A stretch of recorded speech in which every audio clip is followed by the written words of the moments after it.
to shift gears slightly, talking about sales letters, and I know that's your core expertise.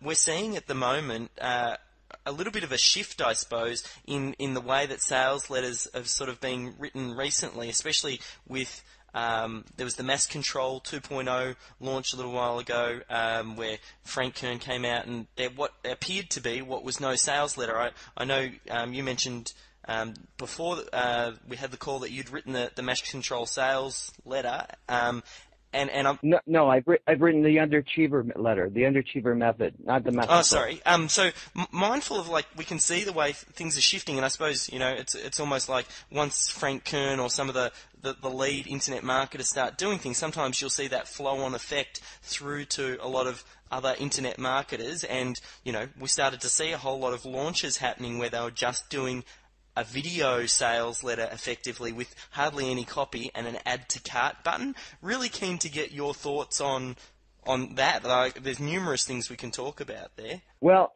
I think that I can sum it up with one simple thing. There's a free report that I've written. There's no strings attached. In fact, if you go to my blog, michaelfortin.com, you can look for the report and you click on the link, it'll instantly download. There's nothing attached to it. There's no opt-in page or anything like that. It's absolutely free, and it's my gift. Just go to Michael Fortin, and on the right-hand sidebar, there is a white paper called The Death of the Sales Letter. I wrote that several years ago, and it really it talks about this shift, this thinking, this entire change that we are actually seeing right now on the Internet. A lot of it is stuff that I believe in myself, but a lot of it is also stuff that I have been seeing, or that I sort of looked at some of the top marketers doing, but at the same time, things that I know for a fact because of the testing that I've done, because I do a lot of testing myself. And really it boils down to this. The whole Web 2.0, in fact, the name of the report is The Death of the Sales Letter, how the impact of Web 2.0 is changing the landscape of sales letters online.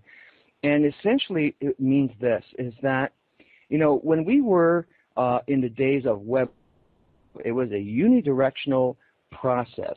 People would put a sales letter online, and hopefully the whole message will be digested and acted upon by the market. And it's no different than, you know, putting a sales letter in the mail. If you receive a sales letter in the post and you open up the letter and you read the sales letter and then you take action with the whatever order form or response device is included, that's no different than just slapping that same sales letter online. With Web 2.0, things have changed where now the web has become bidirectional. It's no longer unidirectional. It's no longer a broadcast medium. It's more of a conversation cast, where now people have the opportunity to interact with the copy, with the sales message. And I mean, I don't want to give you the whole report. In fact, the report goes into great detail and offers some great examples of how we're seeing all these shifts right now. But the point being is this, is that before it was easy to just take a direct sales, you know, in the offline world, a direct sales letter that was printed and typed out and slap it online, and it'll work just the same. But in today's day, you know, people have very short attention spans. There is something that I call the ping factor. Ping factor means that when you're online, you're being pinged by so many different things. You have to read, you know, 56 emails that you've just downloaded in the last hour. Your friend on Instant Messenger is asking for your attention. You've got 2 or 3 calls waiting for you on Skype. You've got, you know, videos. You've got your RSS feeds. You've got your, you know, this and that and the other, all vying for your attention. And now we've got browsers not only that are opened up in single instances, but now we have multi-tabbed browsers. We have the Firefox actually was one of the leaders in this, but now pretty much all browsers have multiple tabs, where before it was one browser at a time. Mm. And one thing as well, I've just noticed, I've searched Michel Fortin, and again, this is a great example of a good SEO, and it just happening naturally. You mentioned the death of the sales letter. If you search in your name, it's the second listing on the top of the page. Right. And that particular report actually goes into how the mindset has not shifted from long copy to short copy. A lot of people say, well, long copy is dead. And that's not entirely true. When people are in your market and they want to buy your product, they will want more information about it, not less. That hasn't changed. The one thing that we all have in common that's pretty much the same since the beginning of time is humankind. It's emotions. And so that will never change. But the way people digest that information. So what I say in my report, it really boils down to this. It's not about making or giving people less copy. It's just giving it in a different format, whether it's in an interactive format, whether it's more copy but less copy in the print style but more copy in the video style, maybe more audio. Maybe you have now testimonials rather than having fully typed out testimonials.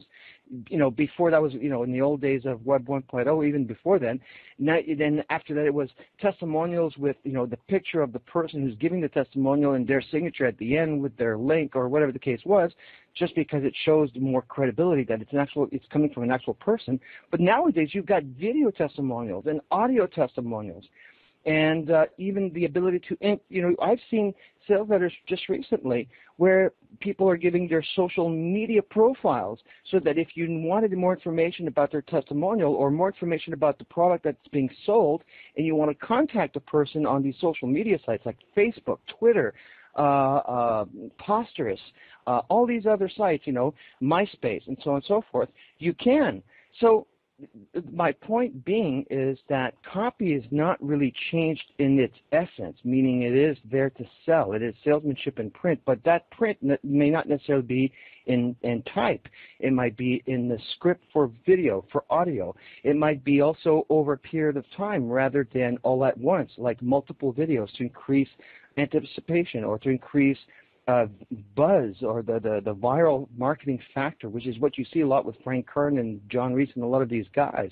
It might be also in a blog format where you create more people interacting, adding their own comments, and so on and so forth. You've got even testimonials on the fly, dynamic testimonials, and so on and so forth. You might have what they call reverse opt-in. Reverse opt-in, which is a term, I didn't coin that. It was actually something that I learned from John Reese.